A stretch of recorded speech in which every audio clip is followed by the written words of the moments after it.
So good evening, everyone. I'm Sashi. I will be moderating this webinar. Firstly, I wish everyone a happy new year. For those of you who are joining our webinars for the first time, a brief introduction to start off.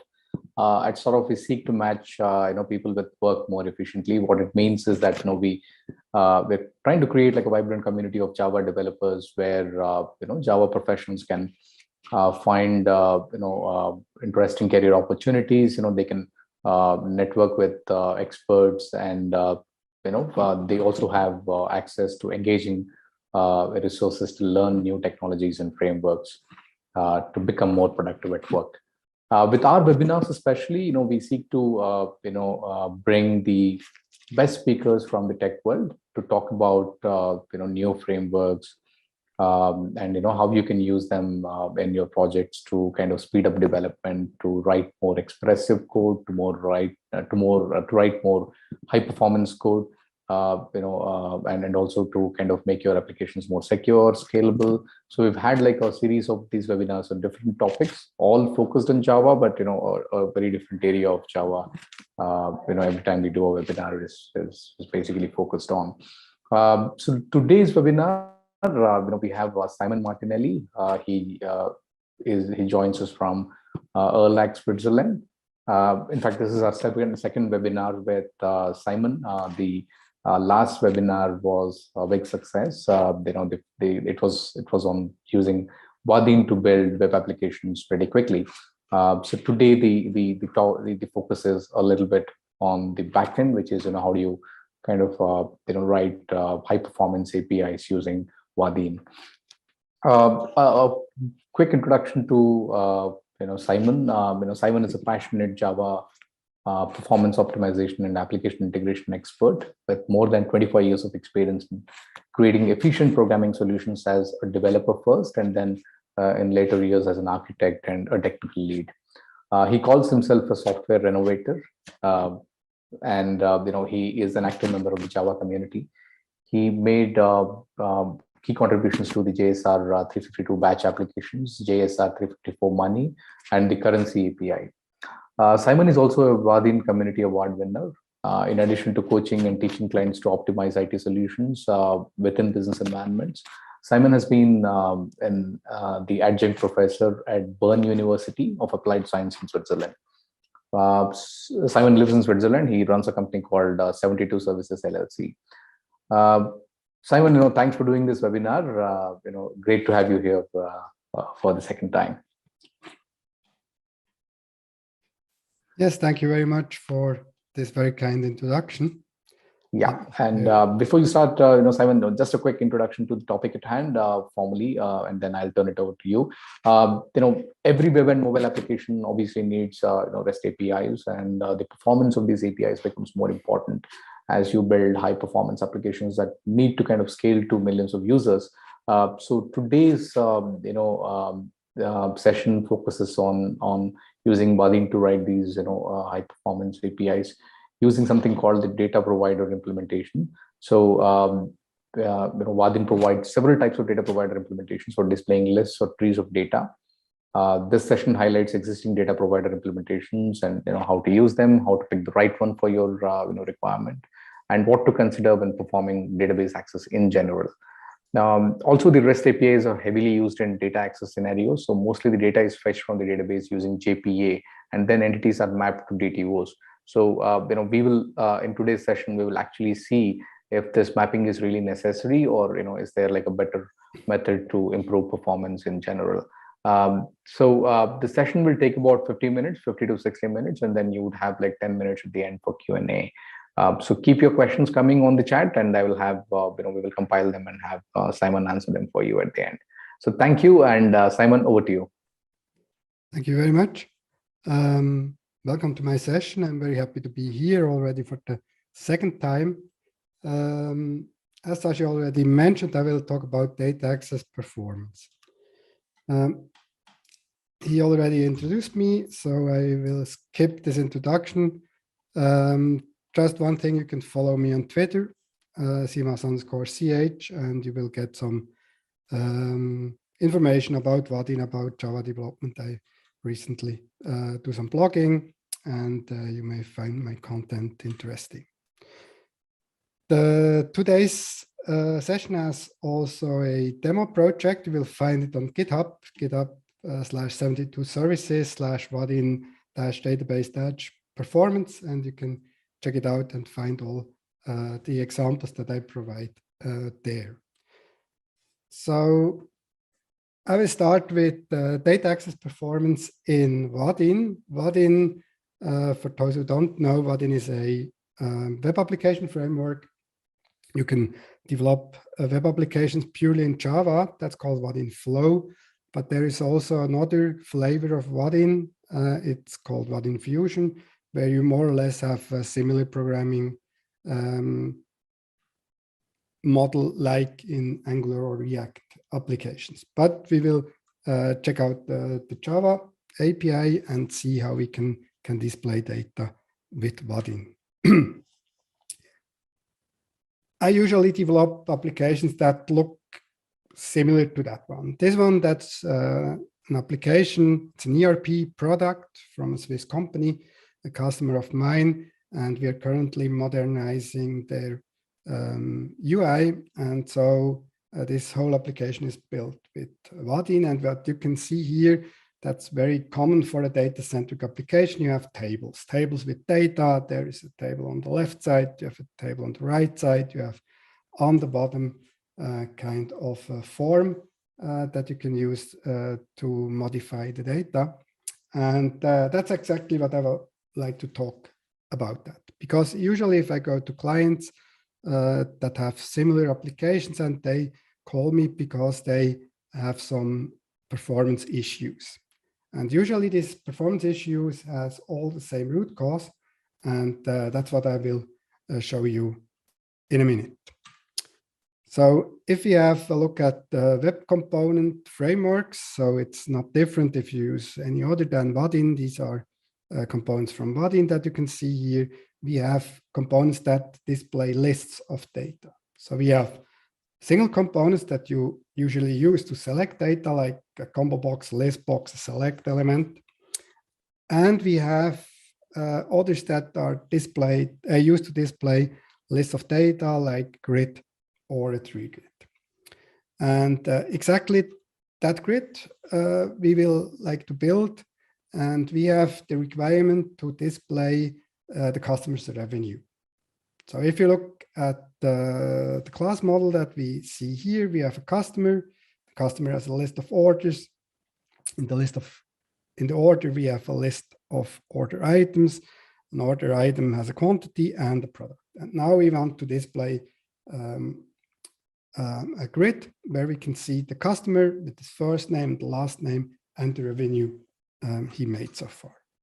So for that, we go to the application. So that's the example application that we have here. We have on the left-hand side kind of a navigation. And let's hit the first link here. It's called customer revenue list, and see what happens. On top of the screen, you see this blue loading indicator, and it takes a while to load the data, obviously. Now, when it blinks, it usually takes longer. And here we have the data. Now, I can tell you something about the data. We have 400 customers in the database. And this one here is calculating the revenue. We see the ID of the customer, the first name, the last name, and the revenue. But it took very long, didn't it? So the question is, why did it take so long? So let's have a look at the implementation. Here, that's the demo project. You see it's a Maven-based Vaadin project. So we have a POM XML here, and we have this common folder structure with source main, and then we have the Java code. We have an API. We will see that later on. We have some kind of configuration. That's not very important for the moment. We have a model with an employee and an order. I will show you that later as well. And we have a view, or we have a view folder or package. And there we have the order package. And here we have the various implementation of this grid. So let's start with the first one. It's called customer revenue version 10 or 1.0 JPA view.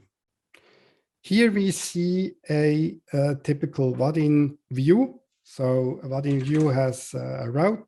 The route means that's the URL you will get in the browser. So we can see here it's customer revenue JPA list, and that's what is configured here. We can define a base layout, and then we usually extend from any Vaadin component. In that example, we use a simple vertical layout.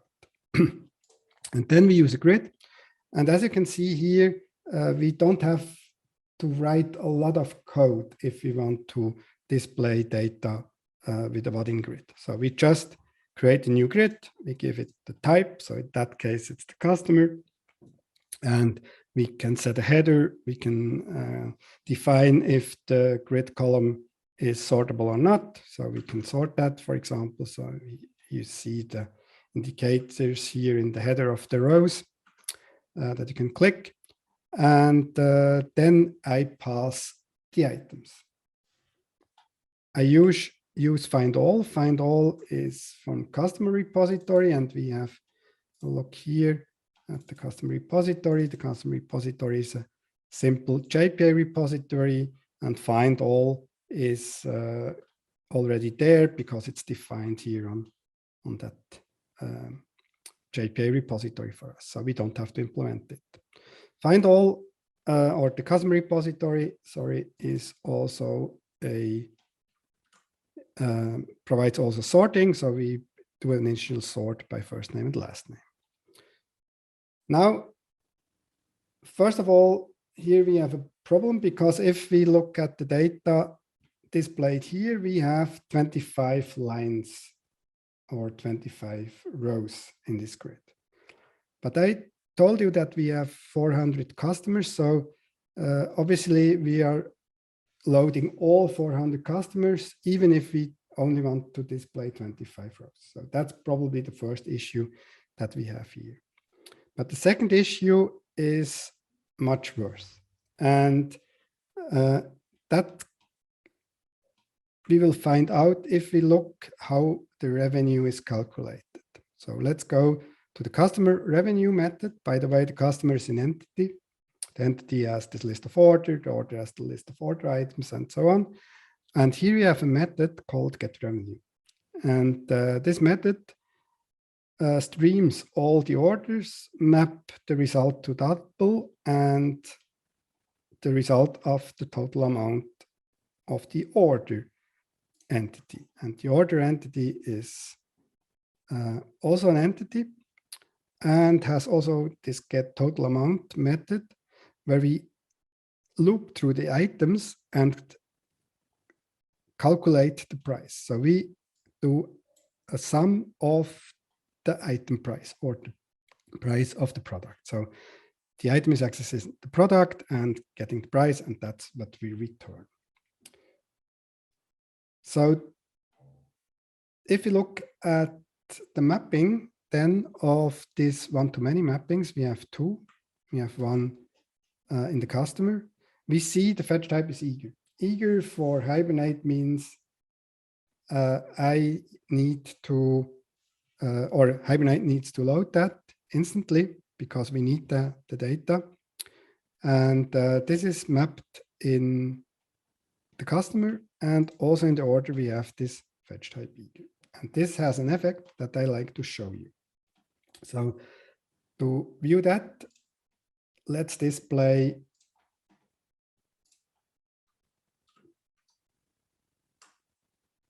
the console, and let's start this view again.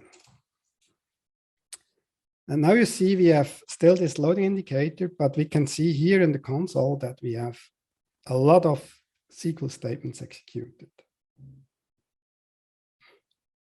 And at the end, we will see how many of them were executed just to display this list. And we see here we had 3,107 SQL statements executed on the database just to get this list of customers with the revenue. So this is not efficient. Why does this happen? Or first of all, how do I display all this information? if you have a Spring Boot application like I have, you can set the log level of Hibernate SQL and set this to debug. And this will, first of all, display all the executed SQL statements. And the second thing at the end here, this what's called session metrics, you can get if you set a property. So it's the Spring JPA property, Hibernate generates statistics, and you set it to true. And if you set it to true, you can view at the end how many SQL statements were executed. So the problem that we have here is, first of all, is the mapping. So the mapping on this model with this eager fetching doesn't mean that Hibernate will do a join to fetch the data. This just means that the data should be present after the fetching has been finished. And this exactly produces a problem called n+1. And in our case, it's n+n+1, because with one query, Hibernate is fetching the customer. So we can see here there's just one customer select statement at the beginning. And then for every customer, it executes a select to the order table. And for every order, it creates multiple select to the item table.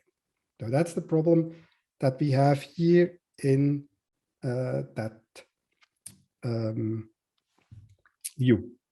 So what could we do? First of all, let's have a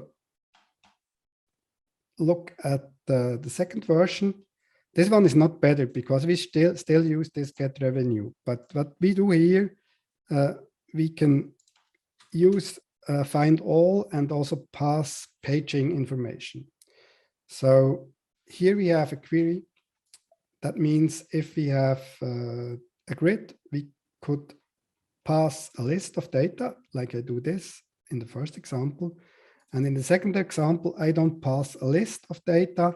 I instead pass a callback data provider. We will see in a minute what this means. But this callback data provider provides in the method a query. And this query provides us information about the page and the page size. So if you have a click on the second one, this is not really much faster. It's faster because it only loads the data that is displayed. So it doesn't load all the data from the database, but it still produces the n+1 select problem. So what we see here, we have this table and we have 25 elements displayed currently, and it just loaded these 25 elements. But a bit confusing, if we scroll down, will be the effect that happens. So we have this reloading here if we go down, but if I reach the bottom, you saw that the scroll bar was jumping. The reason for that is we didn't provide any information how many elements we will have in the table. So we just passed in the data, but we didn't tell Vaadin how many elements we will have in the database table. So to solve this problem, there's another version here with the count, and here we provide a count. So that means now Vaadin knows how many elements are there. So this is done with the custom repository count method that will help Vaadin to know how many pages we have at the end. The problem with providing a count is that it usually executes the same SQL statement as the select. So in that case, it doesn't matter because the count is just the count of all customers. It will return 400 because we have 400 elements. But you can imagine if our method to get the data is not just to find all, but a query that selects data based on a condition, and this condition may be a bit complicated and will be a bit harder for the database to load, you execute the same condition also in the count query. And this may affect the performance. And therefore, if you use a Vaadin grid, you have a second way to do that. So we just provide the fetch callback, no count callback, but we can set kind of an estimate. So if you go back to the slides, we see that Vaadin provides this data provider mechanism. That's just what we used. So we have a list data provider in the first example. That's just based on a list. So that's not the best one because it doesn't perform the paging. But the list data provider could be used if you have a table, for example, that you want to display that has just a few elements. Then it's perfectly fine to use this in-memory data provider. But if you have data that is more than a handful, you should not do that. You should use a lazy data provider. So that's called the backend data provider.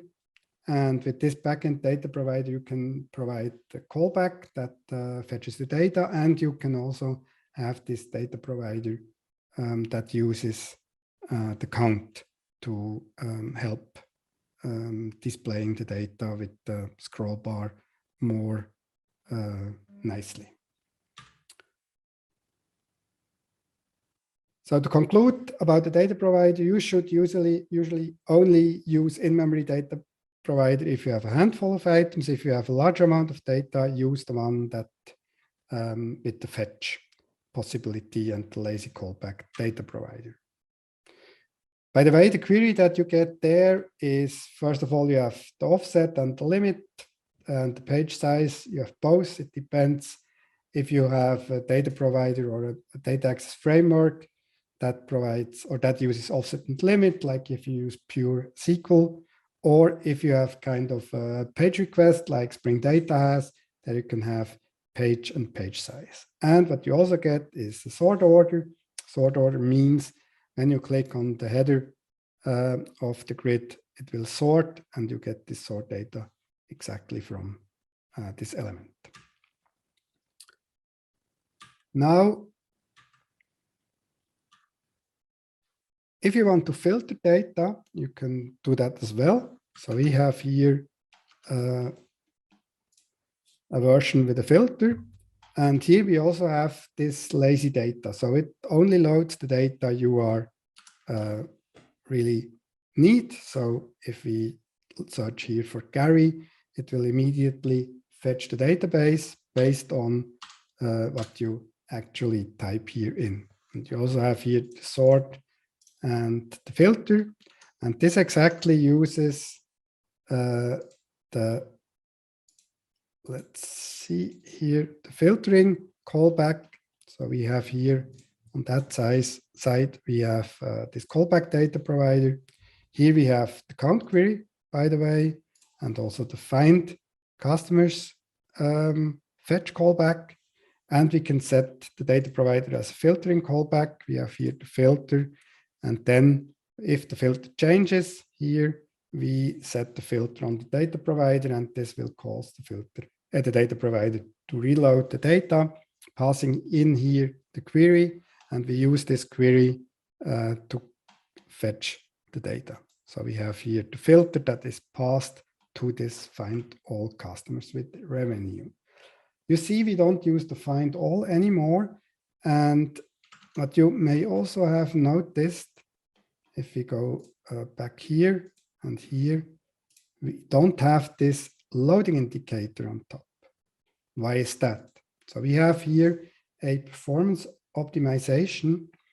And one thing that, in my opinion, is very important, you shouldn't use entities if you just want to display the data. So if we have simple entities and you don't have a lot of data, it doesn't matter. So if you have maybe 20 customers and you display that in the table, that would be probably okay.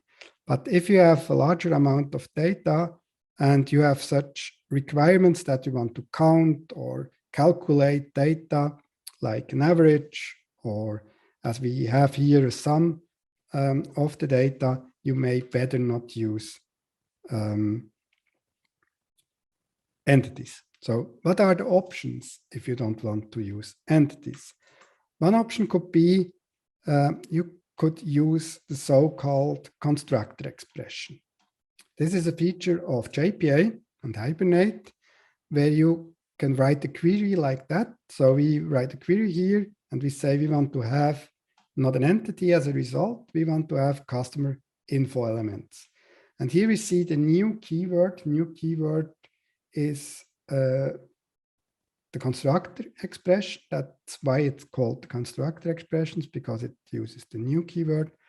And then we have here the full qualified class name. That's very important. If you write another query, usually you don't have to provide the full qualified class name because you just used an entity name. But because customer info is not an entity, customer info is a record. So I used Java 17 already here in my example. And as you can see, that's a record. The record has a default constructor here with all the attributes.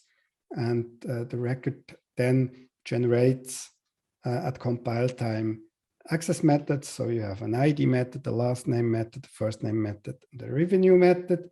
And it also implements equals and hash code and toString. So that's how records work in Java 17. And this is a perfect match for my requirement because I want to provide just a constructor. And then inside the constructor, I pass the attributes from the customer. So I pass the ID, the last name, the first name, and then I do the calculation here already in the query. So I don't do anymore the calculation in the entity. I do it with the query. So it will be just one SQL statement that will be executed. And then I join the orders and join the items. This is the filter that I'm using here in this query. And I group that by ID because I want to sum by customer. And on the other hand, I have a similar query. That's the query for the count. Here, I don't need the constructor expression. Here, I just provide the count, and the result of this query will be an integer. By the way, that's not the only way you can do that. That's the plain JPA way how you can use DTOs directly from a query. As I'm using Spring Boot, I also use Spring Data JPA, and Spring Data provides a interface projection that you could use to write the query just by naming the method in the interface that will be auto-generated by Spring Data, and it will return interfaces or DTOs instead of entities. That's also possible. But in that case, because I do this sum here of the product price, I decided to go with this here. And if you look at the console again and execute, for example, this query, let's see what happens.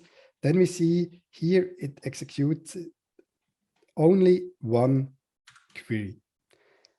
And in my opinion, this is a rule of thumb. If you want to display data in a list, in a grid, or in a tree, you should usually only see one statement. It doesn't make sense to have more data because the database is more SQL statements because the database is very powerful. You have a lot of functions that you can use on the database side. You have a lot of functions, by the way, that are provided by JPA. That's why I can do this aggregate query right away here with JPQL. So it's not a SQL statement, that's a JPQL statement. And this provides a much better performance.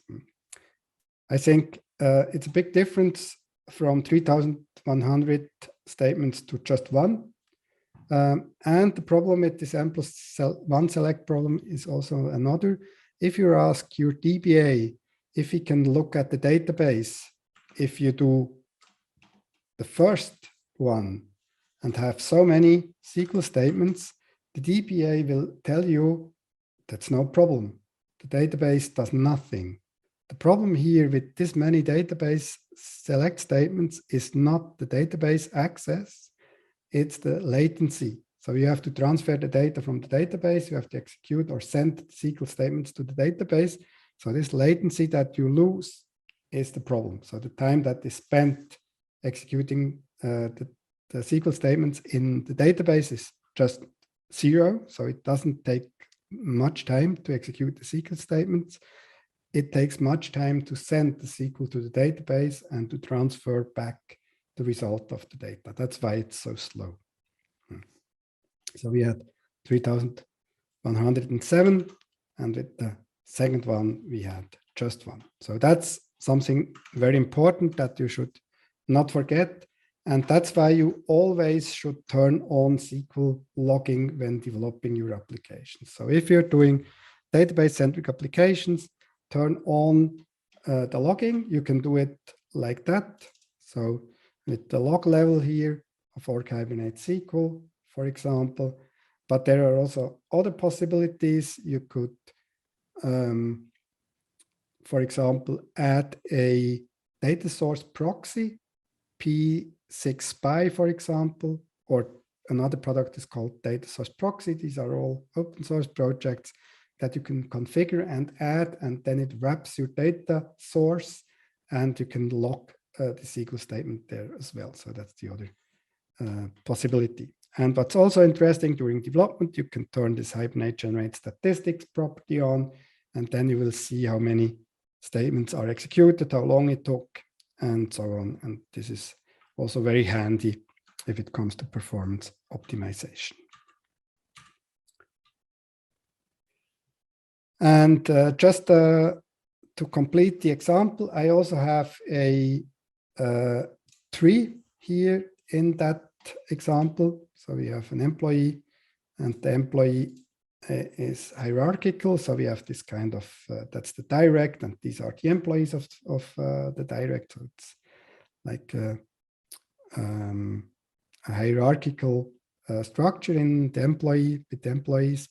And to do that, this is also very easy to achieve with Vaadin. You create this time a tree grid, and what's different is that the data provider looks a bit different. You have to implement methods to get the child count, to check if a certain employee has children, and also to fetch the children from the backend. So that's what you have to implement there. I don't want to talk more about that. It's just in the example. You can find it there and have a look. Exactly. So to conclude, the data provider and JPA, Hibernate, you can use entities, but you shouldn't do that if you have a lot of data. It's better to use projection with DATIOs. And if you're using Java 17, for example, it's great to have the records now in the Java standard, and you can use them right away to use them as your projection elements. I also see very often that people are mapping entities to DTOs when they're reading data. So MapStruct, for example, is an open source project that is heavily used. But in my opinion, most of the time, this is not needed. Now, if we look at the customer info object, you see that this is flat. So it's not a nested structure. But if we use that for REST APIs, for example, we need like a kind of a nested structure. And this is the next topic in my talk. I want to talk about APIs and how to read the data from the database if you have an API. I have here created a REST controller. So that's standard Spring MVC controller. It uses a repository, the order repository, and it returns a list of orders. In that case, it uses entities. And let's check what happens if I use that. By the way, if you use IntelliJ like I do, there is a nice way to execute REST calls. So you don't need Postman or any other tool. You can just use IntelliJ. Just name the file where you put the REST calls inside .http, like in my case, the orders.http, and then you can write HTTP calls directly in this file.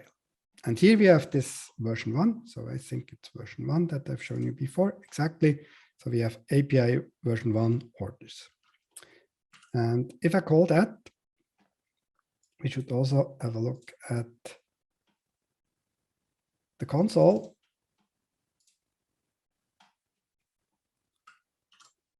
And here we see we had 19 SQL statements to get that. So that's not too bad.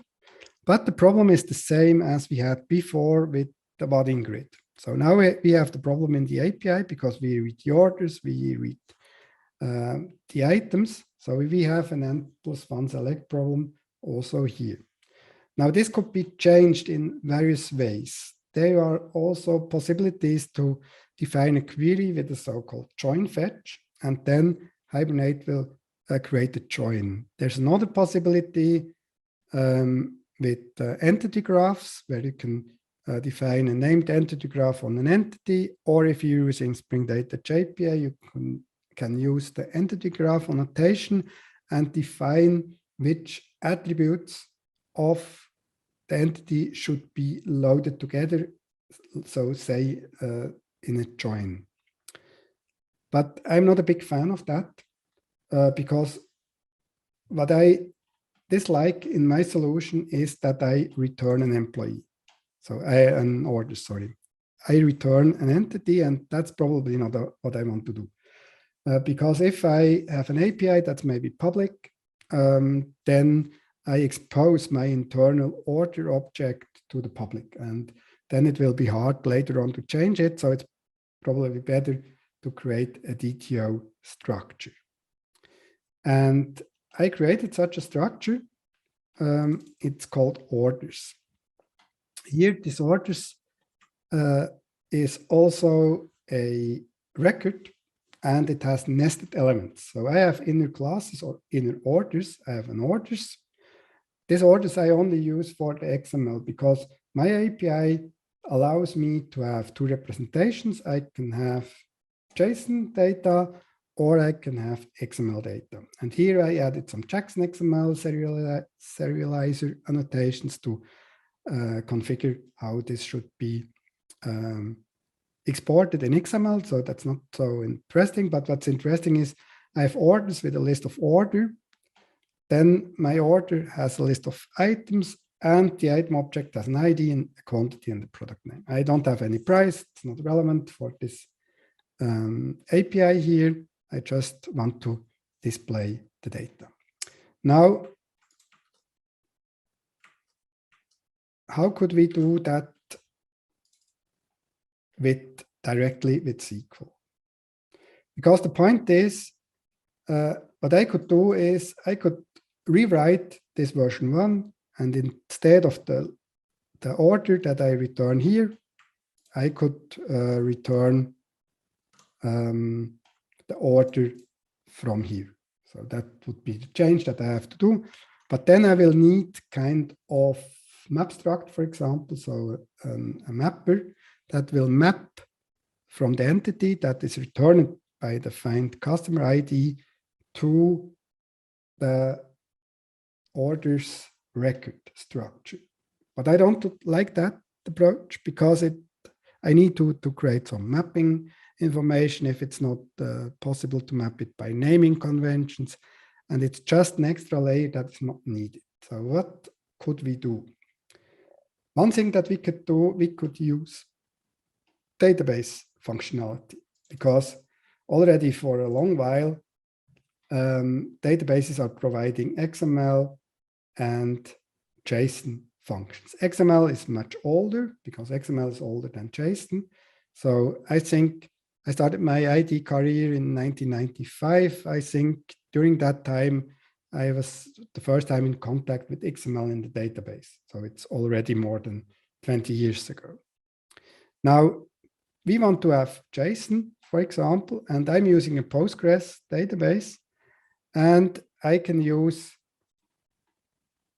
JSON functions from Postgres. The problem a bit with JSON functions is they are not yet standardized. I think the SQL standard is working on standardizing JSON functionality. So first of all, to export JSON with query, but also on the other hand, to have JSON data stored in the database. I mean, most of the databases in these days allow to store JSON structures in the database. You also can query JSON stored in database fields, for example. But here we just want to read data and get it back as JSON. So here in case of Postgres, we have various functions. First of all, we have this JSON aggregate function. So here we have to first look at the inner query. In the inner query, I select the product the purchase order ID, the order date. Then I do a nested select again with the JSON aggregate. And in this select, I select the ID, the quantity, the product name, and fetch from order item and join the product data. And then I select in the outer query from purchase order and query for a certain customer with an ID. So that's what will happen here.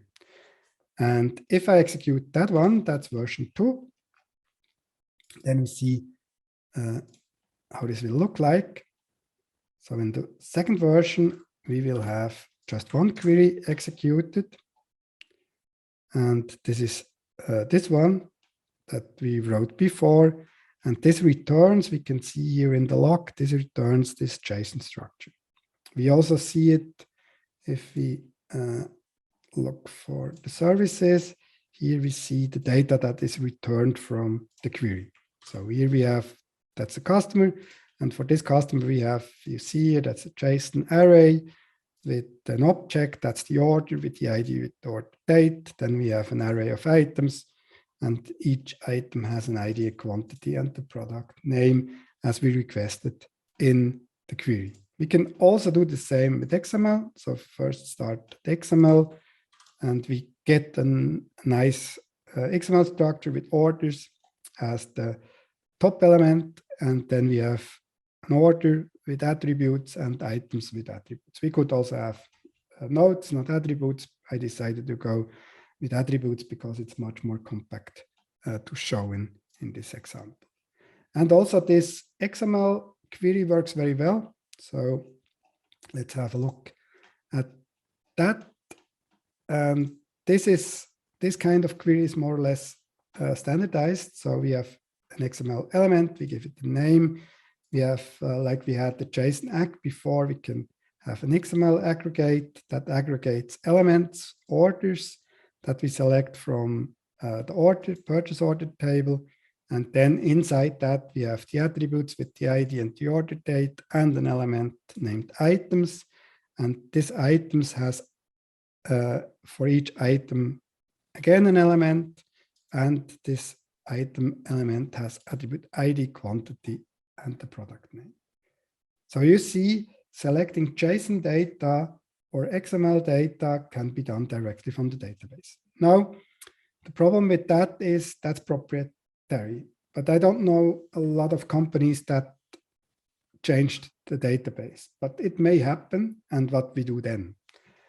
If you want to be free from product-specific implementations like we have here with PostgreSQL, there is a library called Juke.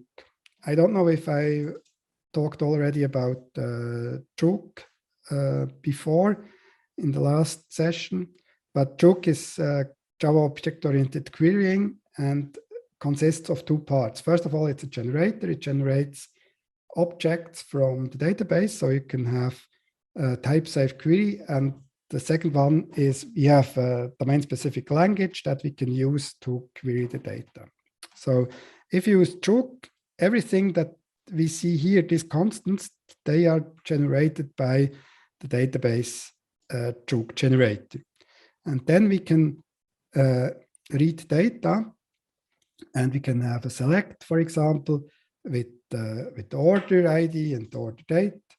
And then we have a special function. It's called multiset.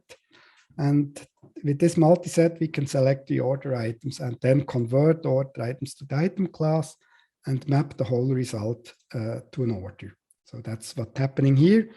The good thing about this multiset, it's like the XML aggregate or the JSON aggregate function that we've seen before, but the multiset is database agnostic. So it works with every database because Juke will generate the correct query to fetch the data from the database.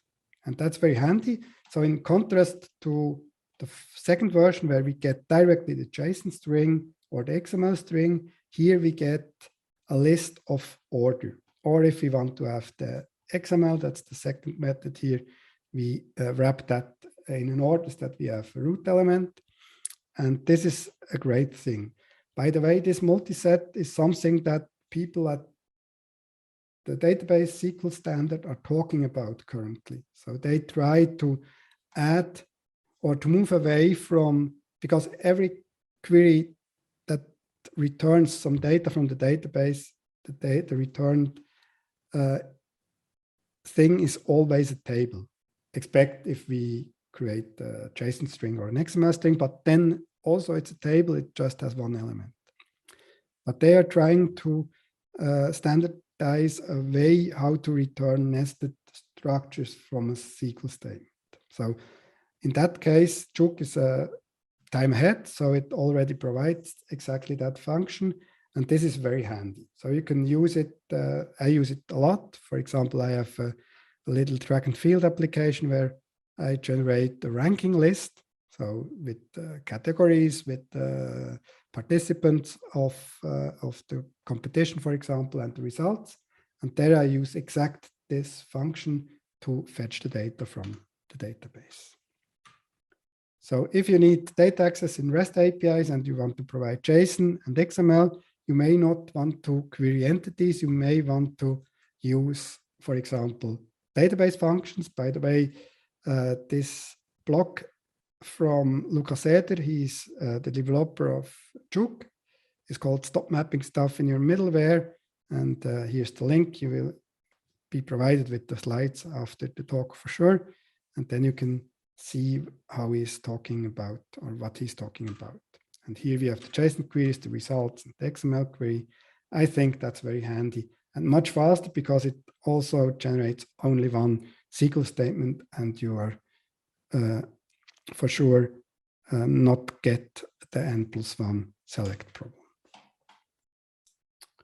So to conclude what we've seen today, the displaying the data with Vaadin is very easy. Yeah, we have this data provider with in-memory or this lazy fetch data providers that reduces size and enhances the performance. But you should be aware that you should use projection with DTOs and records instead of JPA entities, because first of all, you will only see one SQL statement. You will not have the n+1 select statement, and you don't need to map any data because that's exactly what JPA or Spring Data is doing for you. And if it comes to APIs, if you want to have APIs that export data in JSON or XML or even CSV, you should think about using SQL directly, because SQL is very powerful and you have a lot of functions that already have implemented what you want to do. So you save coding time because you don't need to code mappers and use mapping frameworks to map entity data to DTOs or records. You can directly fetch them from the database.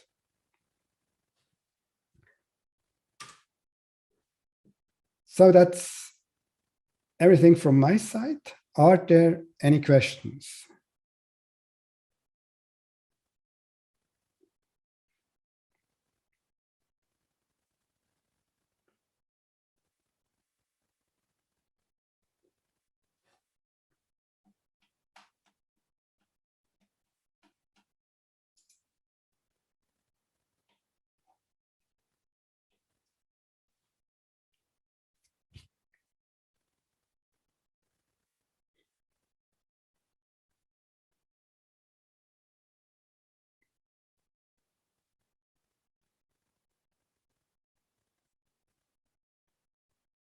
So if there are no questions, thank you very much for attending my session. No, If you have, so sorry? a couple of questions that got sent to me, Simon. So Okay. one is from Rahul, and he's saying, so generally,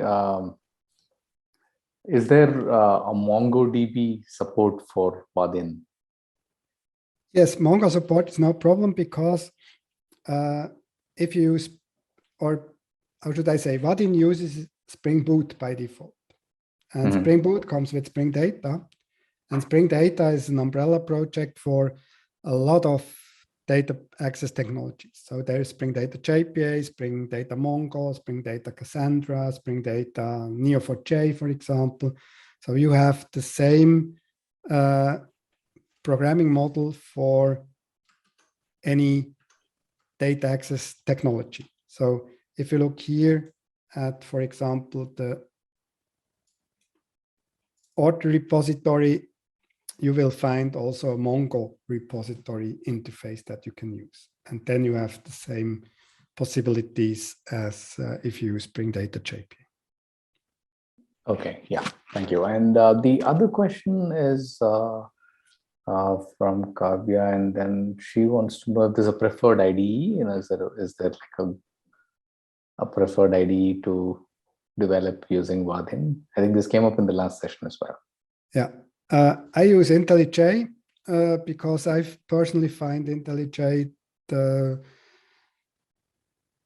best IDE in terms of the amount of functionality.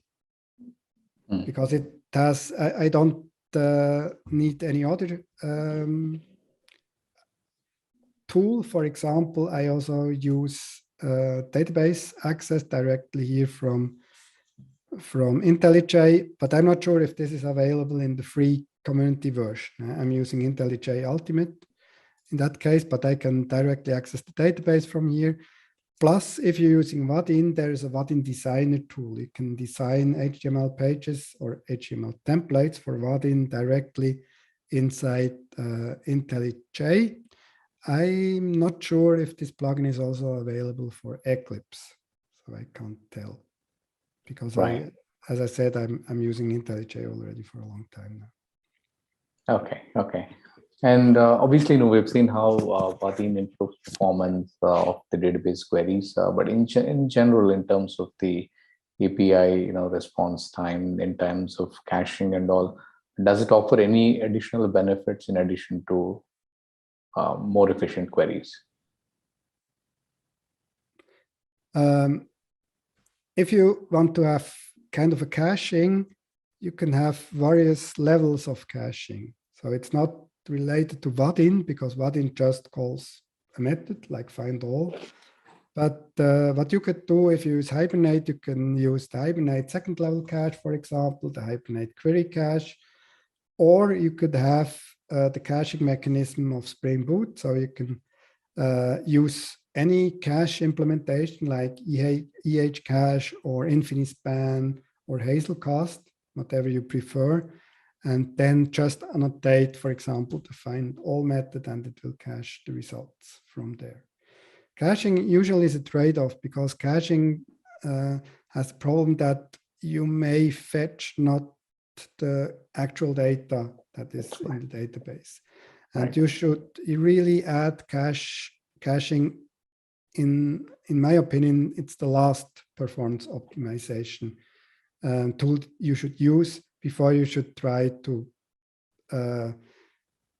improve your SQL statement so that it's just one that is executed and not the n+1 select problem, for example. And you can tune also the database because the database is a cache at the end, because the database tries to load all the data that is accessed in the memory. So it already caches on the database level. And in that case, maybe it's not necessary to add an extra cache. Right. Yeah. So thanks a lot. And I think that's all the questions we have. Thanks for a very interesting session, Simon. We loved the examples and,